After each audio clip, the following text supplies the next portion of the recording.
Por lo tanto, necesitamos asegurar que desde las células, perdón, desde los vasos sanguíneos o desde del torrente circulatorio pasen nutrientes hacia los hepatocitos para ser absorbidos y que ciertos metabolitos pasen de los hepatocitos hacia la sangre para ser eliminados, expulsados, ¿no? Los residuos. Por lo tanto, ya identificamos con eso el parénquima hepático. Vamos a ver qué otra estructura hay importante de reconocer para identificar que estamos viendo un hígado. Esta zona. Una zona que tiene un fondo, un estroma de tejido fibroso, que en este caso tiene algo de inflamación y que va a contener tres estructuras importantes. Este de aquí, este chiquitino y este otro. Este es otro conductito como el de acá. ¿Qué son estas tres estructuras?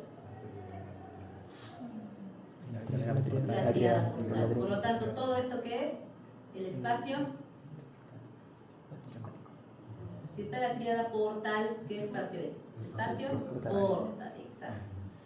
¿Cómo sabemos que es hígado? Porque hay un espacio porta y hay cordones de hepatocitos. Todo eso porque estamos reconociendo que es hígado, estamos recordando algo de la histología para entender. Fácilmente les puedo dar el diagnóstico de frente y no entendemos nada. Ya. Entonces, ¿qué es la tríada portal? Una rama de la vena porta, una rama de la arteria hepática y una ramita del conducto biliar, ¿no? Conductillos biliares.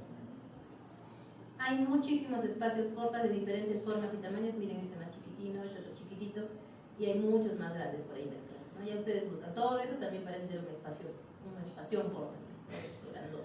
Mientras más cerca se encuentren a la bifurcación de la arteria hepática o más alejados, el tamaño va a variar, ¿no? Se hacen más chiquititos mientras más se alejan. ¿Qué es lo que tenemos que identificar ahora? Que ya vamos a ir a la patología de este hígado.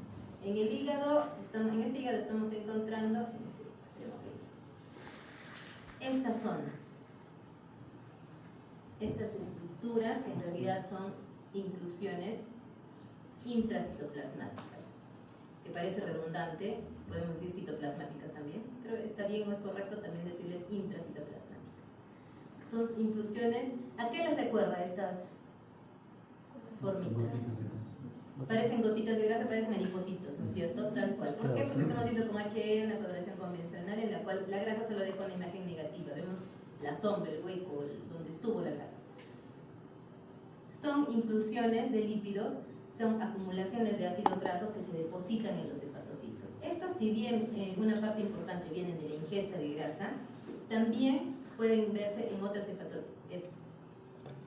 hepatopatías, no solamente por ingesta de grasa. Una hepatopatía alcohólica también tiene un componente de esteatosis. Una hepatopatía por fármacos, por consumo de paracetamol, por intoxicación con paracetamol, por consumo de hormonas, etc., puede también cursar con esteatosis. El diagnóstico entonces aquí es esteatosis hepática. Estas gotitas o inclusiones de grasa que estamos viendo se denominan vesículas de lípidos o vesículas lipídicas.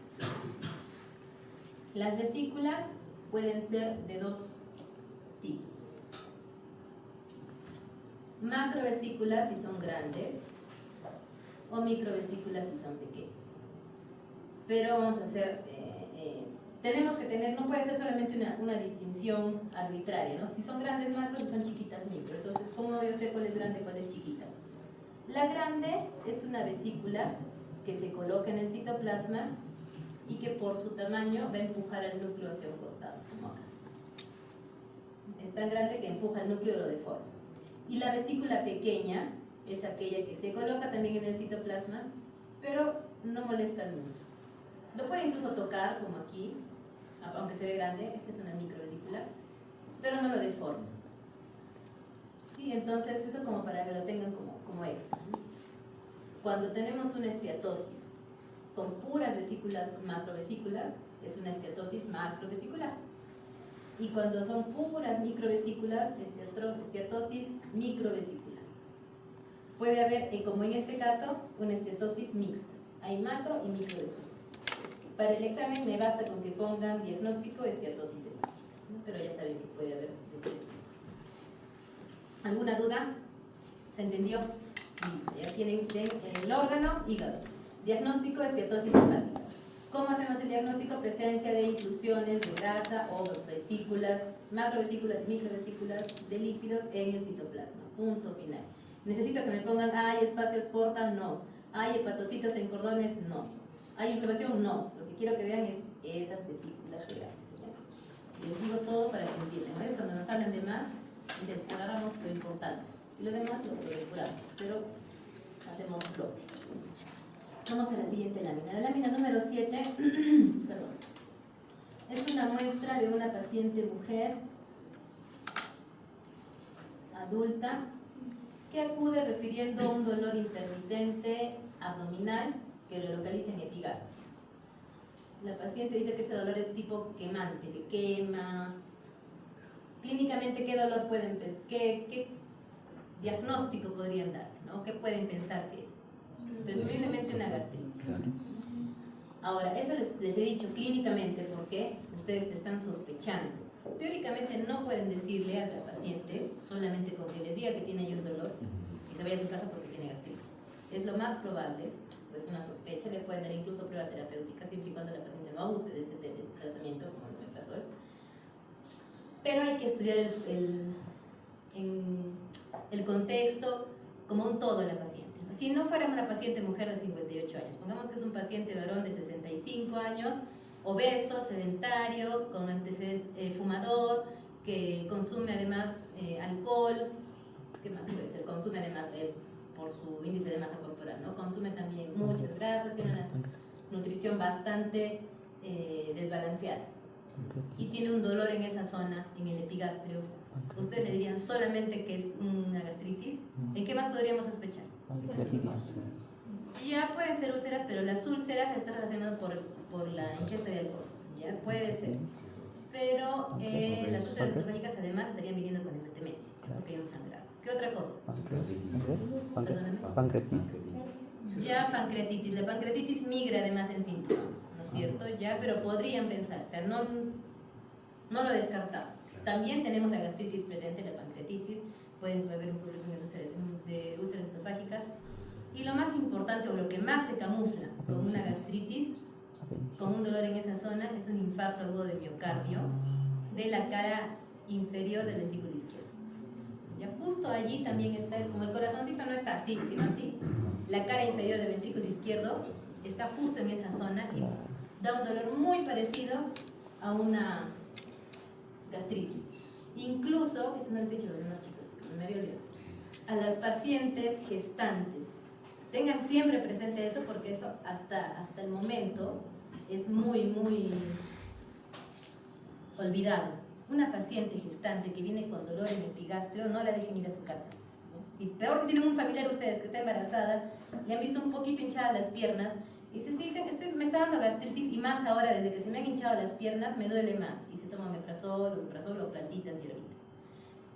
El dolor en epigastrio, igualito a la gastritis o incluso en hipocondrio derecho como la vesícula, como un cólico biliar, oculta o aparece en un síndrome de HELP, una preeclampsia severa, en el que ya hay daño hepático, empieza a doler el estómago como gastritis, bueno, el abdomen como gastritis. No dejen ir a nadie a su casa gestante con un dolor en epigastrio. Casi nunca es gastritis, casi nunca. Y ¿por qué? Por irritación hepática y por irritación peritoneal. ¿Ya? Regresamos a lo nuestro.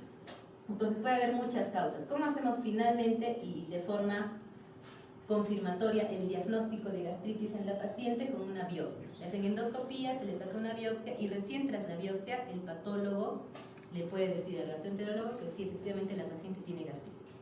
¿Ya? Tenemos la muestra de la paciente, ustedes ya saben cómo es la mucosa del estómago normal. Más o menos algo así.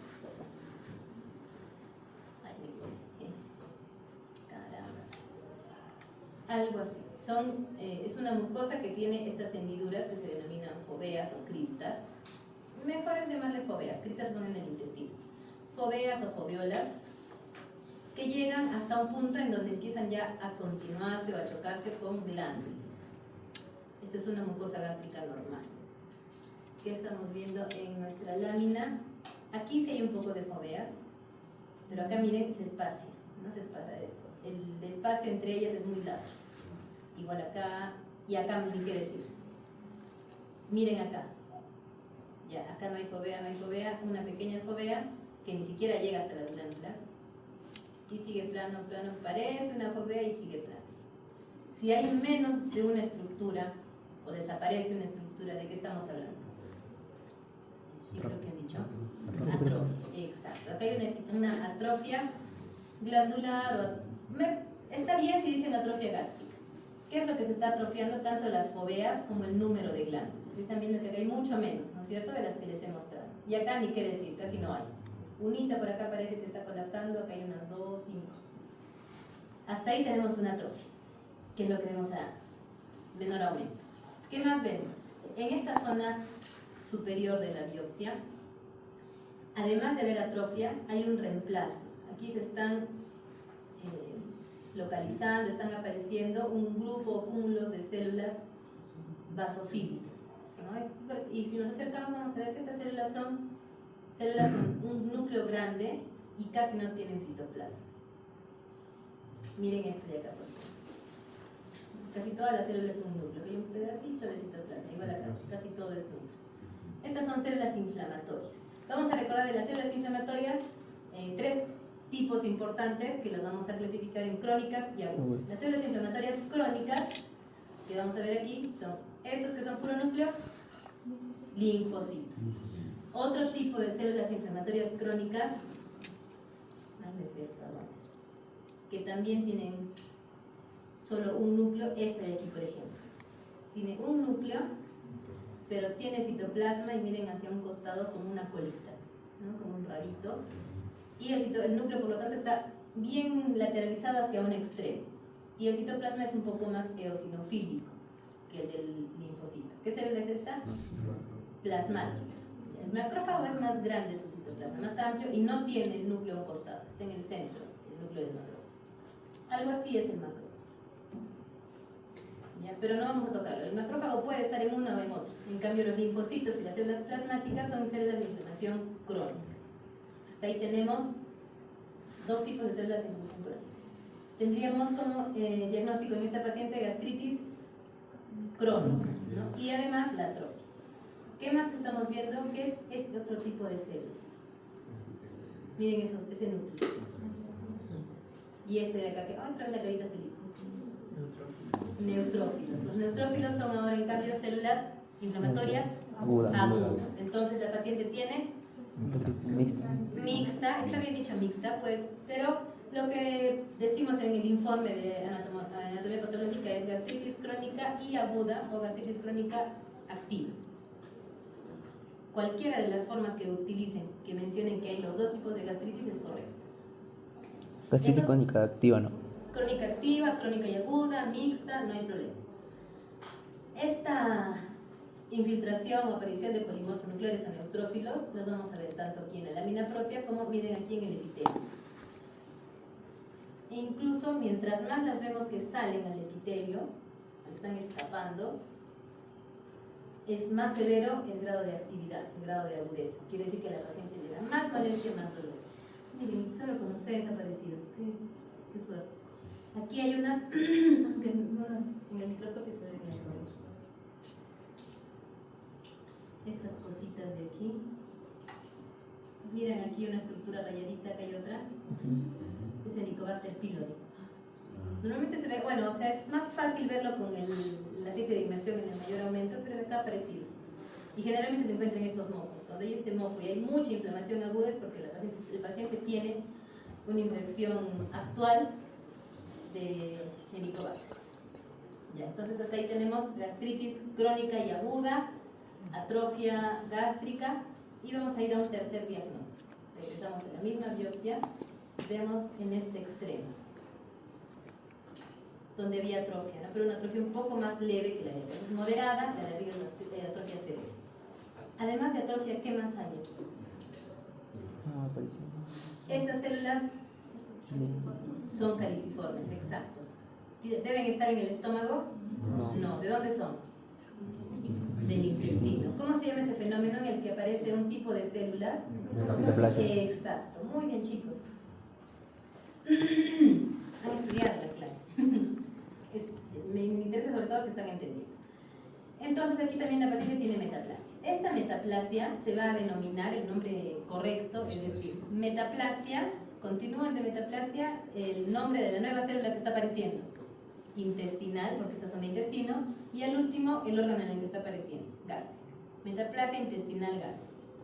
No está bien, si ustedes me dicen metaplasia gástrica, quiere decir que están encontrando tejido del estómago en otra zona. No, metaplasia intestinal gástrica, ¿sí?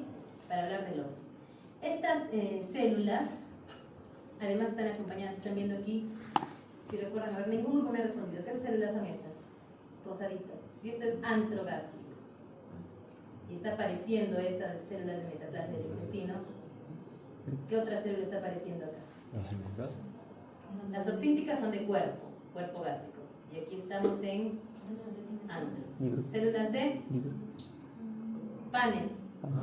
También hay metaplasia de estas células de Paneth. A nadie se las he mostrado mucho porque no es tan llamativo como las caliciformes.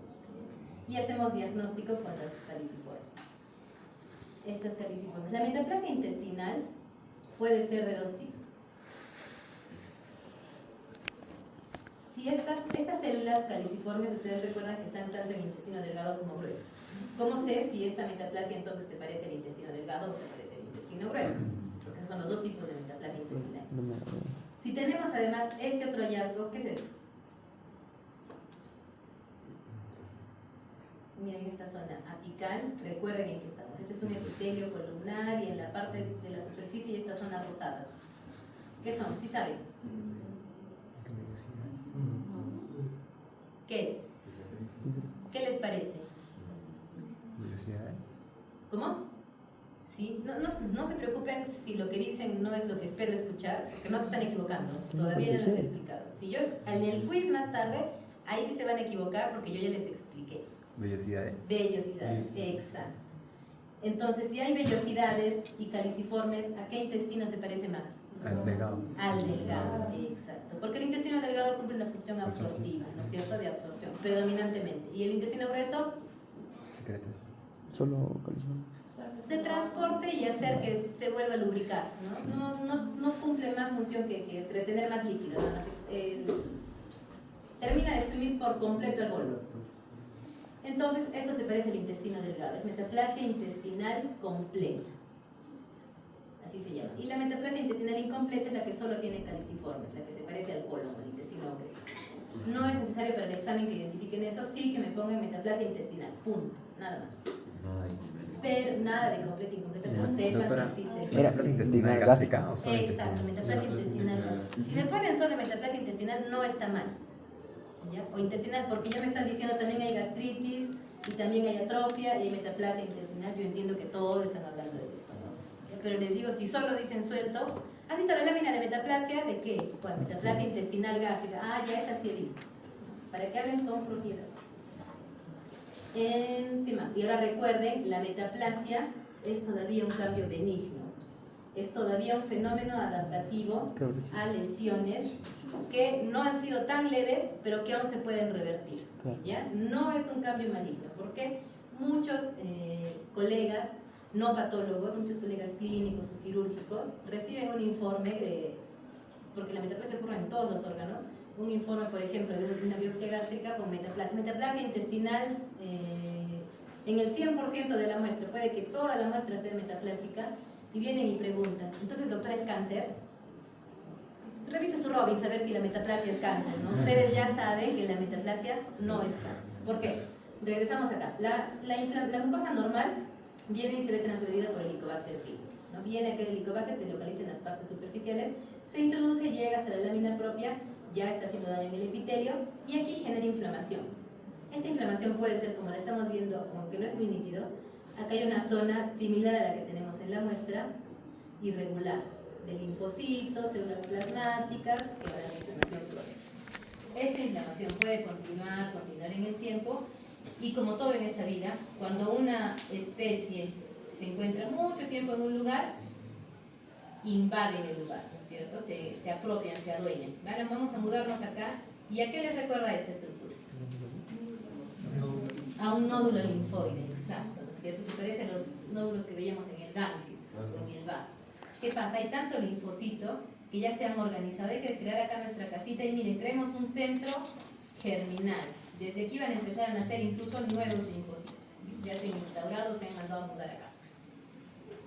Por esta vía pueden incluso generar esto, una malignización de los linfocitos y generar un linfoma malo por el Helicobacter pylori. Pero puede que no, digamos que solo quede en inflamación. Esta inflamación, como les he dicho, ya hasta aquí sería un daño leve, un daño que se puede reparar. Pero si persiste la infección por el Helicobacter pylori, seguimos comiendo en la calle, no lavamos bien los utensilios, no lavamos los alimentos y seguimos con el Helicobacter más Helicobacter, hay atrofia, que es disminución en el número de una estructura o número de células, ¿no? Vemos aquí menos glándulas. Luego de la atrofia viene la metaplasia. Como no hay glándulas, estas necesitan reemplazarse por otro epitelio. Vamos a aparecer nuevas células que sean más fuertes, que puedan defendernos mejor que las células gástricas. Y producen estas que secretan moho. Empiezan a aparecer células caliciformes y tenemos una metaplasia intestinal. Ya saben que puede ser completa o incompleta. Esta metaplasia todavía es un cambio reversible, es un cambio adaptativo benigno, pero si persiste aquí la inflamación, como hemos visto en la paciente, sigue con el Helicobacter a pesar de que hay metaplasia, ahora sí aparecería un cambio maligno que es la displasia. En la displasia ya no solo hay un cambio de fenotipo, que es como se ve en la metaplasia, sino que ya hay una mutación y alteraciones en el genoma de la célula. Esto ya es un cambio, si bien sí puede tener reversibilidad, es mucho menos probable que se revierta. Aquí sí es un paso antes de hacer cáncer. Ya con la displasia no tiene el paciente cáncer, pero sí está muy cerca de desarrollar. Y por último, el cáncer gástrico de tipo intestinal, ¿no? Que es la vía que podría seguir igual. Otro tipo de cáncer por el Helicobacter pylori. Esto toma años. Y generalmente este es el cáncer gástrico por el Helicobacter pylori, se puede detectar a los 40, 50 años, que tampoco no es mucho tiempo. Normalmente eso se veía también a los 30 y tantos, 40, 50 años y se tomaba más tiempo. De igual forma la gastritis crónica con 30, 40 años. Actualmente hemos visto en el hospital muestras de pacientes infantiles 6 años con gastritis crónica con formación de folículos linfoides, ¿no? Está muy cerca ya de estos pasos. Para 6 años en cualquier momento pueden hacer cáncer. Entonces tengan medidas higiénico-dietéticas adecuadas. Entonces el diagnóstico que tenemos aquí en el paciente es gastritis crónica y aguda, metaplasia intestinal gástrica, metaplasia intestinal y atrofia gástrica. Perfecto. Con esos tres tienen el punto del examen. El órgano, estómago y los hallazgos describen cada uno de los que han dicho, ¿no? ¿Por qué hay atrofia? Porque hay menos o no hay glándulas. Inflamación, hay linfocitos, plasmáticas y neutrófilos. ¿Y qué más nos falta? Metaplasia, porque hay células caliciformes. Listo, suficiente. La lámina siguiente, la 8, vamos a considerar como si fuera de la misma paciente, pero de otra zona de su estómago.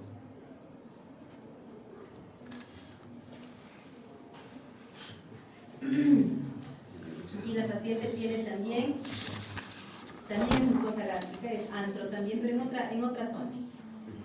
¿Qué es esto que estamos viendo aquí? Aquel es inflamación. Se parece un poco al nódulo linfoide, ¿no? También está queriendo formar un folículo, igual en este corte. Hay dos cortecitos, los dos tienen un agregado linfoide, o cúmulo de linfocitos, que es lo mismo, o agregado linfoide. Acá hay atrofia, no es cierto? Miren, las metaplasias, las glándulas están normales. Tenemos en gastritis crónica, si ustedes se acercan y revisan con calma este agregado, van a encontrar pura célula inflamatoria crónica. Pueden encontrar uno que otro polimorfo, pero esos no les va a hacer diagnóstico. ¿Sí? En el anterior sí hemos visto varios polimorfos. ¿Cuál es el siguiente hallazgo? En el epitelio. Vamos a buscar estas células. También hay células caliciformes. Incluso, ¿eso qué diagnostica? Metaplasia. Esta metaplasia es tan marcada, tanto tiempo está esta metaplasia, que miren, ya no solamente es metaplasia de aparición de nuevas células, sino que miren toda la estructura. Estas fobiolas ya parecen vellosidades, ¿no es cierto? Miren, parecen las digitaciones del intestino. Es una metaplasia marcada, severa. Entonces la paciente está realmente en problemas, ¿no? La paciente tiene un diagnóstico bastante crónico. La metaplasia incluso puede revertir, pero hay que hacer un cambio estricto en la dieta, en la alimentación y dar medicamentos. Les iba a decir acá, ya, la metaplasia puede tener además displasia. En estos casos no tiene, no nos compete, pero ténganlo presente. ¿Cómo entonces estamos revisando estas láminas? Esto es de especialidad, pero para que lo sepan, ustedes si tienen una lámina de biopsia gástrica, ya saben ustedes identificar, ya saben qué tienen que estudiar, si fueran patólogos. ¿Qué buscamos? Helicobacter pylori, que casualmente con ustedes lo hemos visto. Neutrófilos, para saber si la inflamación es también aguda. Infiltrado mononuclear, linfocitos o plasmáticas. Miren cómo están también esquematizadas acá, bien bonitas. Buscamos si hay atrofia, si hay en el antro o en el cuerpo atrofia. Y por último, si esa atrofia además tiene metaplasia intestinal. Como se dan cuenta, hemos aplicado todo este esquema, que es el esquema de abordaje de una muestra gástrica de Sydney. Es un esquema que recomienda y solicita la Academia Americana de Gastroenterología. Por lo tanto, saben ustedes hacer un informe completo de una biopsia gástrica, más que muchos otros colegas, de diagnóstico de gastritis, por ejemplo. El diagnóstico de esta lámina 8, entonces, es gastritis crónica y metaplasia intestinal. ¿Sí? Acá hay solo dos diagnósticos, la inflamación crónica y la metaplasia intestinal. Los hallazgos, ya saben, y el órgano es todo. Doctor, ¿hay que poner estómago o antrogástrico? Cualquiera de los dos está bien, ¿ya? No hay problema. Doctora, en la lámina 11 es solo gastritis crónica y metaplasia. En la que les acabo de decir, sí, es 8. 8. En la lámina 8, solo gastritis crónica y metaplasia intestinal. Nada más. Gracias. Vamos a la siguiente lámina, la lámina 9. En la lámina 9 tenemos una biopsia, bueno, es una muestra. Perdón, chicos. Es una muestra de un paciente varón de 69 años. Este paciente viene refiriéndole síntomas urinarios nocturnos. Llega a su consulta y les dice: doctor, ¿sabe qué hace, doctora? Hace ya un buen tiempo, hace unos meses, que me levanto más en las noches a orinar. Voy al baño y no orino por completo. Empiezo todo a orinar y me mojo los zapatos. Y cuando ya terminé, me estoy subiendo el pantalón, voy a la cama y otra vez tengo ganas. No termino de orinar. Y ustedes le preguntan: ¿hay dolor? No, sinceramente dolor no, pero tengo ganas de orinar y no orino. ¿En qué órgano, en qué zona está el problema? Próstata. Próstata. No, si hubiera dolor, pensaríamos en una infección, ¿no? Pero próstata. Esta próstata, ¿qué está pasando? Se supone que está incrementando de tamaño, de forma que no deja que orine bien, ¿no? Porque la próstata abraza de alguna forma la uretra, a una sección de la uretra prostática. ¿Qué le dirían ustedes, o cuál sería el siguiente paso con el paciente? ¿Qué harían con el paciente?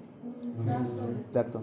Tacto rectal. Lo primero, tacto rectal, porque es lo más sencillo. Ya ustedes, el primer contacto que van a tener con el paciente después del internado es el cerebro. O sea, ustedes solitos, ustedes y su pellejo, es el cerebro. ¿Qué hacen con el paciente? Tacto rectal. Y el paciente les dice que no quiere que le hagan tacto rectal. ¿Cómo lo convencen? Y más todavía si son mujeres. Bueno, que algunos con hombres, ¿no? Pero bueno. Cáncer. Puede ser Yo tenía un cáncer. paciente en el Cerú que venía cada semana que le haga tacto rectal. Señor, ya no, ya le hice, no se preocupe. Pero doctorita otra vez me está molestando, en la noche voy mucho al baño. Señor, ya está bien. Sospechoso. Pero ¿por qué no viene en el turno del otro doctor? No, es que no tiene paciente. Ya, entonces, ¿sabe qué? Vamos a hacer un examen de sangre, ya lo mandé para el hospital. Ya, cerramos paréntesis. Pero el paciente, digamos que no es como mi paciente y no se deja hacer. Ustedes les dicen: no, doctor, por gusto me va a hacer usted eso. De repente, no sé, tienen creencias extrañas, ¿no? De repente me gusta. Entonces, ¿cómo les pueden ustedes explicar al paciente? ¿Sirve o no sirve el tacto rectal? Sí. Sí. Sí sirve. Sí se ha demostrado por estudios. Ustedes busquen, si quieren pueden hacer un caso clínico de eso. Sí se ha demostrado que tenga importancia. ¿Qué estudia el tacto rectal? ¿Qué van a analizar ustedes con el tacto rectal? Tienen que convencer al paciente. Explíquenle, de eso se trata también la carrera.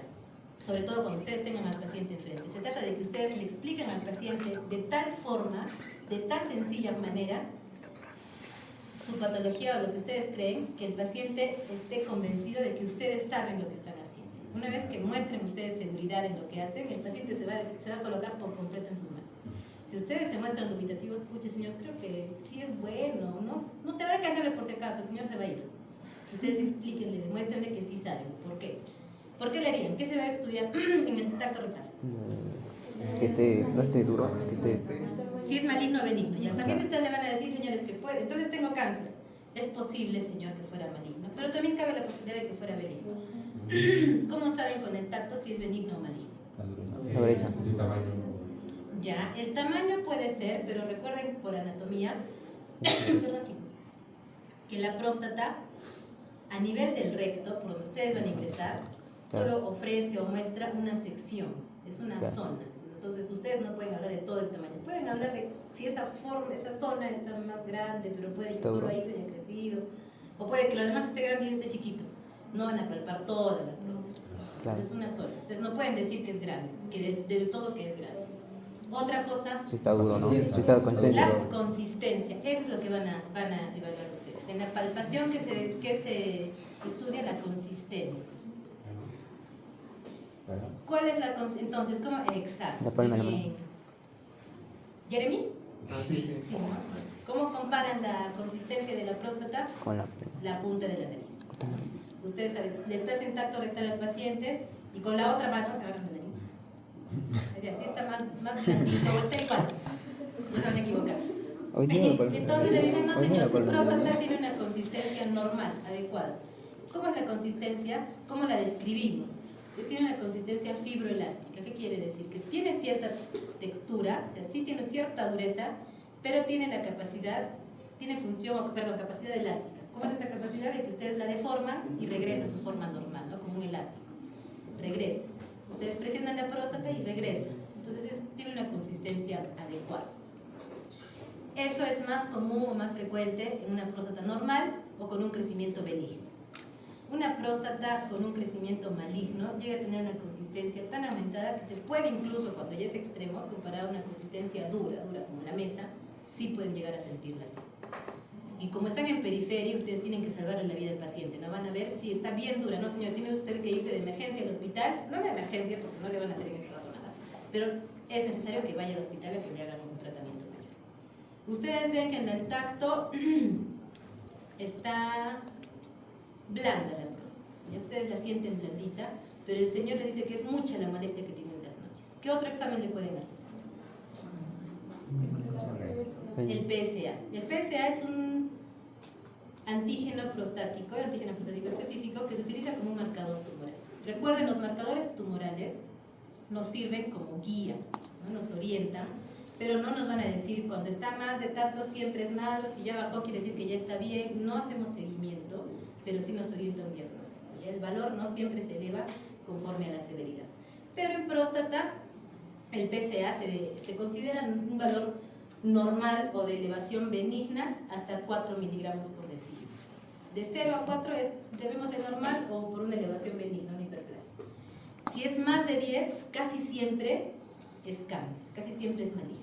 Les digo casi siempre porque yo misma he visto pacientes con 350 de PSA, que es rarísimo. Una vez he visto tanto PSA y no había cáncer. Le han sacado toda la próstata al paciente, yo he visto toda la próstata, no he encontrado ni una glándula con cáncer. Pero sí tenía una infección brutal, al paciente le salía pus por la próstata. Entonces, ¿qué eleva el PSA? Cualquier estado de hiperexcitación de la próstata. ¿Cómo se hiperexcita la próstata? Con una infección, sí. Con el cáncer también. Con una hiperplasia benigna también se va a elevar. Con que el paciente le acaben de hacer tacto rectal, también se eleva. Si el paciente ha tenido relaciones la noche anterior, también se eleva. Si son contra natura, por la cercanía, por la anatomía, también se eleva. Por lo tanto, esas medidas o esas indicaciones se le dan al paciente. Ya usted se va a sacar PSA, pero de preferencia una semana, porque los pacientes mienten a veces. Le dices una semana antes, señor, que no le haga el tacto rectal, no tenga usted intimidad, y su examen de orina de que no tiene ninguna infección, ¿no? Por lo tanto, con eso ustedes casi están seguros que es un examen real. Le sacan el PSA y lo tienen en 5, está en el medio. Y ustedes al examen lo sintieron blandita la próstata, pero sí son muchas molestias. Con todos esos hallazgos, haciendo globo con el paciente, deciden derivarlo y sí le sacan la próstata. Ya le sacan finalmente porque es mucha la molestia, aunque no pareciera ser maligno, y de todas formas lo que saquen hay que analizarlo, hay que estudiarlo. Llega a nosotros a patología, ahora otra vez son patólogos, ya no son médicos generales, y tenemos la próstata del paciente. Ustedes recuerdan que la próstata está formada por glandulitas, así, que están inmersas o embebidas en un estroma fibromuscular. Esto todavía son glándulas normales prostáticas. ¿Qué es lo que está ocurriendo? Aquí un poquito, pero vamos a ver una zona que sea más llamativa, ¿vale? Para que lo veamos claro. Acá. Esto de acá. ¿Qué está pasando? Miren cómo las células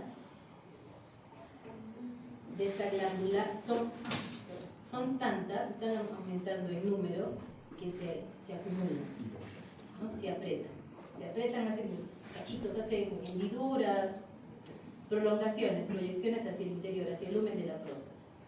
Y no solamente el número de células, sino además el número de glándulas. Miren cómo están acá pegaditas una al lado de otra.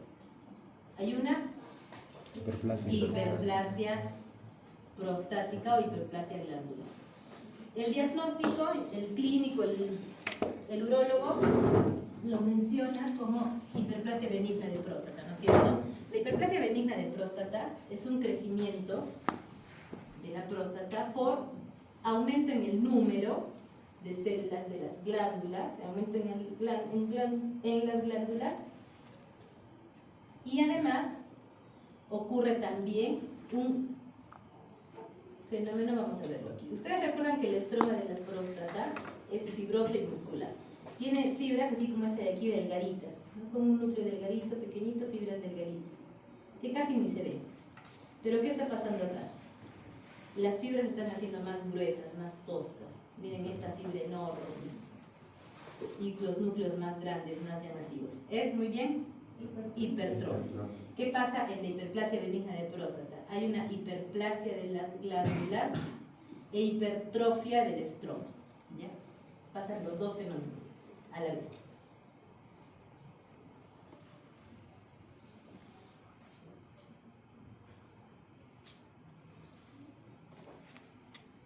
Esto es un hallazgo netamente benigno. Cuando hay malignidad, creo que tenemos una lámina de cáncer de próstata, que la vemos después en segunda, tercera fase.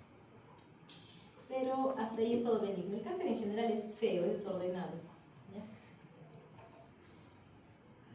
¿Y cuál es el tratamiento? La extirpación. Incluso en el cáncer, el mejor tratamiento es la adenectomía, la prostatectomía. Y ya el paciente muerto el perro, se acabó la rabia, le quitaron la próstata y orina bien.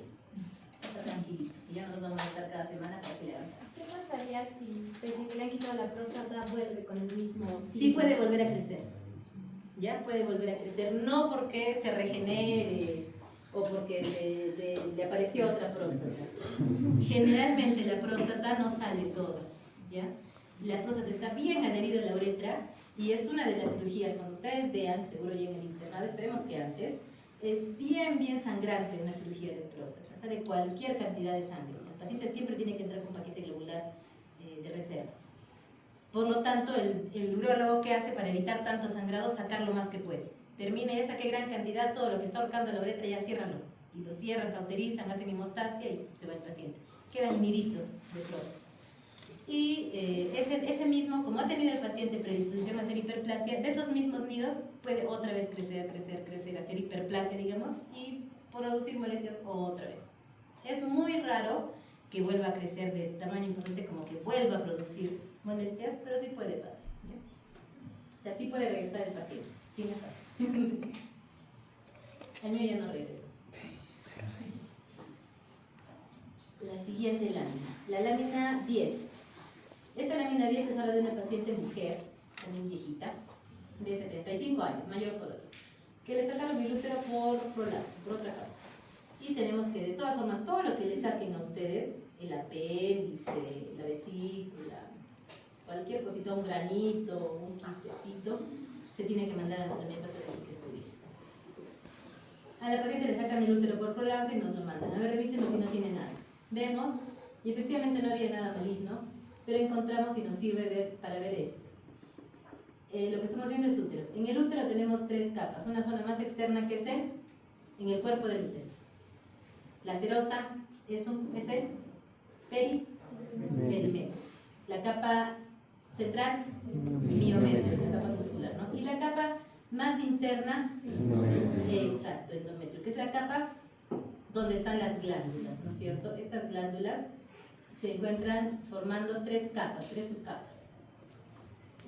Por debajo del epitelio, que está formado por células columnares, algunas, a ver un epitelio normal, algunas con cilios, otras sin cilios, justo que hay un cachito con y sin. Miren, aquí está con cilios, esta sin cilios, pero acá otra con cilios. Ahí tiene inflexión también, ya. Estas son las células endometriales normales. Tenemos debajo de la capa epitelial del endometrio, les decía que tenemos 3. Dios mío, se fue.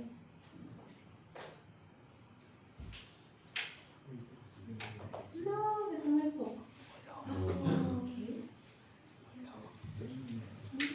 ¿Puede pasar eso? Sí. Vamos a aprenderlo con amor. Ya. Igual que la próstata. Se cansó. Ya que te digo, se me ha quemado hace 2 días un poco del microscopio del hospital. Ay, esto es un día flotando. Que justo cumplió su ciclo de vida. Bueno, ya. Entonces, debajo de la capa epitelial del endometrio, que es célula del epitelio, tenemos 3 capas. ¿Se recuerdan? La primera, la capa compacta, luego la capa esponjosa y la última, capa basal. En la capa basal, ¿qué hay? Las bases de las glándulas. ¿Y cuáles se desprenden con la regla? Las 2 primeras, que son la capa funcional, ¿sí? Ya, hasta ahí estamos claros, recordamos que hay arterias espirales. ¿Qué está pasando en esta paciente? ¿Qué ven ustedes? ¿Qué les parece que hay? ¿Qué ven de diferente? Comparándola, ya vamos a soplar despacio, con esta de acá. Hay muy pocas glándulas, ¿no es cierto? Muy pocas glándulas. Casi aquí no hay, aquí hay muy poquitas. ¿Qué más hay? Además de falta o escasez o disminución de glándulas, este fondo morado que pareciera inflamación, en el endometrio es un estroma endometrial especializado. Estroma tampoco hay, ¿no? Miren, hasta acá debería ser estroma porque esta es la capa basal. Ya, hasta acá no hay, miren cómo se ha reemplazado todo por miometrio, ¿no? Se ha adelgazado, solo esto queda de endometrio. Entonces, no hay estroma y no hay glándulas. ¿Qué es? Atrofia endometrial. El diagnóstico, atrofia endometrial. En este caso no es patológico porque es propio de la edad de la paciente. Esta atrofia se está dando por falta de estímulo. Puede darse por falta de uso, en este caso es por falta de estimulación. ¿Qué estimula el crecimiento de las glándulas endometriales? El estrógeno. Y la paciente, ya con la edad que tiene, ha dejado de tener picos estrogénicos hace muchísimos años. Por lo tanto, su endometrio entra en senescencia, ya se va durmiendo. Ya no lo necesita, ya no regla, ahí se empieza a desaparecer. ¿Y qué otra cosa vemos además de que no hay glándulas? Las pocas glándulas que hay están deformaditas, dilatadas, no son normales, no son bonitas como las otras que habíamos estado viendo. Así sean en estado dio proliferativo o secretor, tienen otras formas. Eso es característico de la atrofia endometrial. Entonces, en esta lámina, el órgano útero. Si ponen endometrio no está mal, ya porque es donde están encontrando el hallazgo, no está mal. Cualquiera de las dos está bien. El diagnóstico, Atrofia endometrial. Y el hallazgo, Pocos. Glándulas deformadas. exacto, pocas glándulas y ausencia o disminución del estroma. Perfecto. Y pueden poner que las pocas glándulas que hay están dilatadas o malformadas. Suficiente. Ya no me hablen del miometrio, eso no necesito. Diagnóstico de lo que están viendo. Falta de estrógeno. Siguiente lámina, la 113, creo que es. Sí. La 113. Vamos a desordenar un poquito acá para hacer comparación. Acabamos de ver una atrofia endometrial, ¿sí? Esta de aquí, ¿qué órgano les parece? ¿A qué se parece?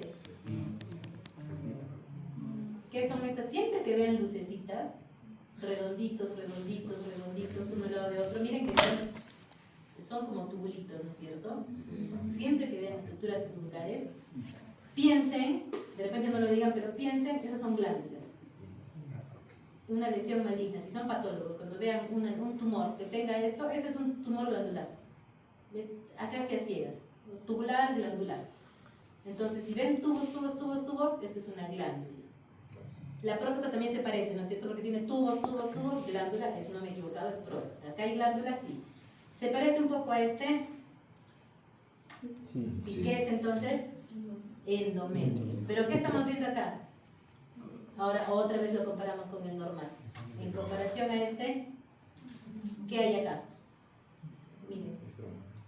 Ya hay estroma, incluso hay más estroma, ¿no es cierto? Parece que la glándula de esta lámina tuviera un artefacto que se ha cortado muy grueso.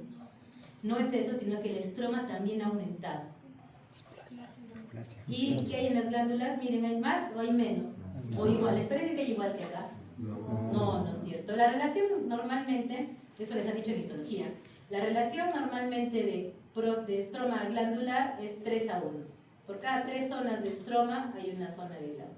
1, 2, 3, una glándula. 1, 2, 3, una glándula. Este con 1, 2, 3. Es la relación normal. Aquí no hay esa relación. Miren, 1, 2 y aparece otra glandulita. 1, 2 y acá aparece otra. 1, 2 y este glandulón. Casi no tenemos esa relación. Para no toda la lámina, pero vamos a hablar de la mayoría. Hay un incremento en el número de células y número de glándulas y un incremento en el estroma. ¿Qué es? Hiperplasia. Hiperplasia endometrial. La hiperplasia endometrial, obviamente, si la atrofia endometrial se da por falta de estímulos por estrógeno, ¿qué pasa en la hiperplasia? Hay un incremento en el estímulo por estrógenos. Esto se solía dar, o se da cuando hay una anticoncepción sin progestágenos que se contrapongan. El estrógeno prolifera, no toma el progestágeno, la paciente sigue con estrógeno, y es probable que haga estas lesiones. La hiperplasia también es un fenómeno adaptativo, como saben, que se da en respuesta a un daño, en este caso una hiperestimulación, y que puede incluso seguir pasos más allá, como vimos en la metaplasia, y desarrollar displasia. En este caso, la displasia, la atipia, se va a determinar por cambios de células distintas a las normales, a las comunes. Les acabo de mostrar la paciente atrófica, el epitelio columnar normal del endometrio, ¿sí? Que vimos que unas tienen cilios, otras no. Y son todas larguitas, larguitas. Vamos a ver estas de acá, si también son así, o de repente ya atipia. Columnar, columnar, todas son columnares. Regulares, miren, todas del mismo tamaño. Aunque los núcleos no están en la base, hay unos que se pseudoestratifican, eso ya lo vieron en histología, según el periodo hormonal, mientras estén en más proliferación, los núcleos se van a pseudoestratificar. Esto es normal según el ciclo estrogénico que se encuentra, según el ciclo hormonal que es estrogénico, y presencia de estas vacuolitas. Eso es normal. Entonces son células normales. ¿Aquí hay displasia? No. ¿Hay atipia? No. Atipia es cuando es diferente a lo normal, ¿no es cierto? Entonces no hay, son normales. Por lo tanto es una hiperplasia endometrial sin atipia. ¿Ya? Así la vamos a diagnosticar completamente. Casualmente, vamos a ver si la encuentro. Primero les pregunto, ¿quieren ver una con atipia? Sí. Ya como solamente para la curiosidad académica. Me ha llegado hoy día una lámina de, pobrecita, la señora le han sacado el útero por mioma y tiene cáncer de endometrio. Ya, tengan en la imagen, recuerden en la cabecita cómo acabamos de ver un endometrio normal de la paciente con atrofia, un endometrio con hiperplasia que les acabo de mostrar, pero sin atipia. Y miren este endometrio que se puede revisar. Ya, más o menos aquí. Ya, miren allí. Estas glándulas ya no tienen forma, ¿no es cierto? Miren, todas tortuosas. Esta está muy pegada a la otra. ¿Y a qué me refiero con atipia? Que no se parecen a las normales. Miren los núcleos. redondos y aplastados, malformados. Ya. Una zona en la que se veían bien claros.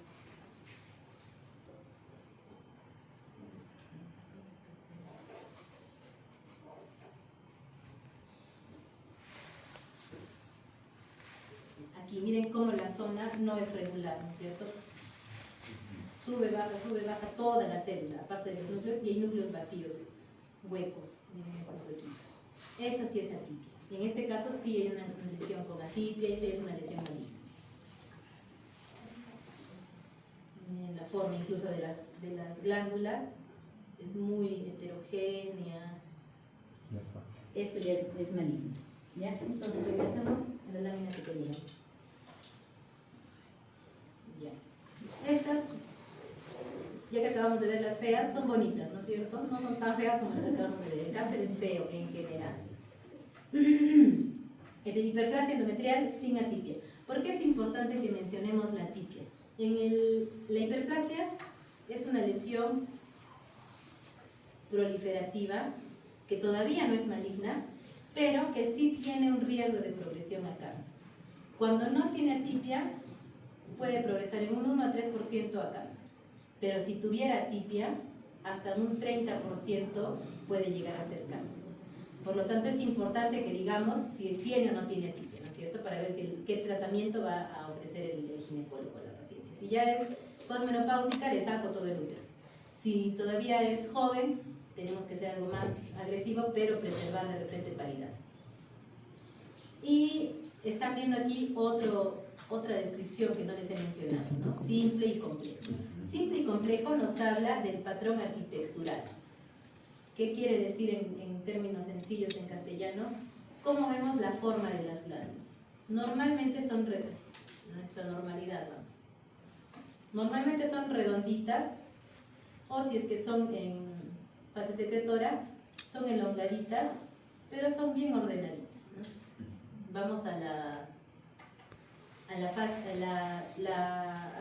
arquitectura compleja, se nos van a mostrar como la que les acabo de mencionar, la mía, la que les mostré, como ondulante, bien deformadas, una al lado de la otra, no hay estroma entre una y la otra. Esas son de patrón complejo. Y como ven en el cuadrito, solo es importante mencionar el patrón. Este cuadro es un poco antiguo, actualmente ya no se menciona simple o compleja, salvo que tenga atipia. ¿Por qué? Porque si no tiene atipia, simple o compleja, no hay mucha diferencia. Pero si tuviera atipia, una simple no hace mucho cáncer, pero una con atipia compleja sí es muy probable que haga cáncer. ¿Sí? Por eso solamente vamos a decir hiperplasia endometrial sin atipia. Órgano endometrio. Si ponen útero no está mal. Y los hallazgos, ya vimos, un incremento en el número de glándulas y en el estrés. La siguiente lámina, la 11A, es una muestra de, volvemos a la paciente viejita, del ovario de la paciente. ¿Cómo sabemos que es ovario? Tenemos esto de aquí, que es un cuerpo albicans, ¿sí? Es una cicatriz de un folículo. La paciente ya no va a tener folículos, solo va a tener pura cicatriz. ¿Y qué tenemos? El ovario es un órgano muy ricamente vascularizado y por la edad de la paciente vamos a encontrar estas zonas que muestran un engrosamiento de la capa media de los vasos sanguíneos. ¿Esta capa media qué tiene? Fibras elásticas. ¿Qué tejido tiene? Fibras musculares. Fibras elásticas y musculares, predominantemente musculares. Por lo tanto, el diagnóstico aquí es una hipertrofia muscular lisa de la capa media de los vasos, ¿no? Parece largo, parece difícil, pero si lo entendemos es sencillo. Hipertrofia muscular lisa de la capa media de los vasos. Órgano ovario. Y descripción, incremento del tamaño de las fibras musculares, las fibras más gruesas, de la capa media muscular. Esta hipertrofia puede darse en arterias, venas y linfáticos, pero por lógica, ¿dónde es más frecuente? ¿Dónde podría encontrar más hipertrofia de la muscular? En arterias, porque hay más muscular, ¿no? Pero sí puede ocurrir en otros vasos. Esta es una muestra de las 11, la número 11 es una muestra de útero, también de la paciente, que tiene lo mismo. un engrosamiento de la capa media por hipertrofia muscular lisa de la capa media de los vasos sanguíneos. Pero en este caso es útero. Si yo les pusiera solo así, a puntero fijo, no les voy a pedir que me pongan órgano, ¿no? Porque por estos cachitos no van a saber qué es miometrio. Pero si les digo, se pueden pasear toda la lámina, pónganme el diagnóstico, ahí sí van a darse cuenta que todo esto de aquí son fibras musculares, que no hay cuerpo albicans, no es ovario. Entonces, es, siquiera por descarte lo sacan. Y esto, fibras musculares, miometrio. ¿Qué es esto de acá? Si a alguien le da curiosidad, es un mioma. Es una tumoración de músculo liso, benigno. Acá hay más hipertrofia muscular lisa de la capa media de los vasos sanguíneos. Eso en este caso igual no es patológico, es fisiológico para la edad de la paciente. Tanto tiempo han funcionado sus arteritas que se tienen que engrosar. Mucho ejercicio. Y la última lámina, la 54, es también una lámina que no tiene diagnóstico patológico. Es más para mostrarles un pigmento, un depósito intracelular. El órgano es vesícula seminal. Ustedes recuerdan que la vesícula seminal son dos antenitas que están encima de la próstata, dos cachitos, que tienen una cavidad. Es un órgano un tanto hueco. Tapizando esta cavidad tenemos un epitelio que tiene estas proyecciones. Es normal de verlo así de desordenado. Incluso en mayor aumento las células que son simple cúbicas a cilíndricas tienen también una cierta desorganización que es llamativa, pero es normal en la vesícula seminal. Si no supiéramos reconocer a la vesícula seminal, podríamos pensar que es algo maligno, similar al cáncer que les he mostrado. Ya. ¿Qué tenemos aquí? Ahí están las estas células columnares, algunas cúbicas, que son normales, pero tienen este pigmento, esta coloración. Te voy a poner más arriba para que vean que están ahí. ¿No? Este pigmento de coloración amarillo oro, dorado, mostaza, del color que lo quieran ver ustedes, pero que lo identifiquen, en el citoplasma, que es lipofucsina. La lipofucsina es un pigmento de envejecimiento, es una proteína que se va a dar por acumulación, por degradación, por presencia de muchos radicales libres, por un proceso natural de envejecimiento. Puede aparecer en muchos órganos conforme este vaya envejeciendo, pero es normal encontrarlo en vesícula seminal de incluso pacientes jóvenes. No tiene mayor significado patológico, pero en el examen, por ejemplo, me ponen en diagnóstico pigmento de lipofucsina, órgano vesícula seminal, y la descripción presencia de pigmento en el, ¿dónde está? ¿En qué parte de la célula? Citoplasma. Citoplasma. ¿Ya? Eso sí quiero que sepan. ¿Dónde está el pigmento? Está afuera, en el núcleo, en el estroma, en el citoplasma de las células. Y listo, esa es la última lámina de la práctica local. Doctora, en ovario también podemos encontrar miomas. Sí, no. ¿Perdón? En ovario también podemos encontrar miomas. En el ovario no encuentras miomas porque no hay músculo liso. Las fibras del ovario, no es de esta práctica, pero ya es una duda.